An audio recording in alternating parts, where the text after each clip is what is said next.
आपण ठाणा इथे आहोत. तालुक्याचे एक्टिव्ह आहेत, गोंदियाचा पण आहे.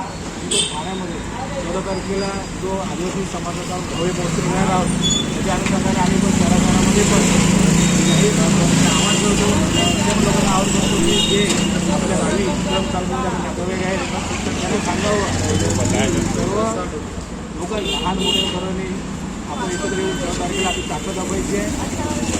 सोबतच हा भव्य मोर्चामध्ये जरी आपण शहरामध्ये राहत असलो तरी आपल्या ग्रामीण भागाच्या गावामध्ये राहणाऱ्या लोकांना आपण हा मेसेज द्यायचा आहे की तुम्ही गावा एक दिवस दाखवण्यासाठी येऊया. जे समोरचे म्हणतो नमान नंतर वगैरे बोलतात ते आम्हाला अनुसूचित मतीमध्ये घ्या. संविधानानुसार त्यांना घेता येत नसलं तरी ते महाराष्ट्रभर मोठे मोठे मोर्चे करतात.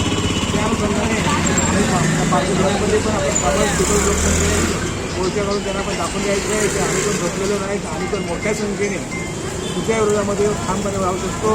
सर्वांना माहिती आहे की संविधानाच्या तरतुदीनुसार त्याला अनुसूचित जमातीमध्ये घेता येत नाही, तरी पण त्याची चाललेला आम्ही प्रयत्न आहे. आणि अनुषंगाने आम्ही पण बसू राहू का म्हणून आम्ही पण त्या दिवशी भव्य मोर्चा करून आमच्या इकडे दाखवणार आहे. जोहार जिंदाबाद जय.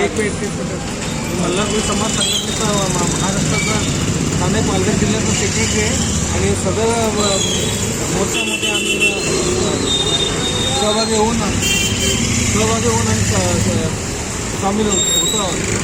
जोहार.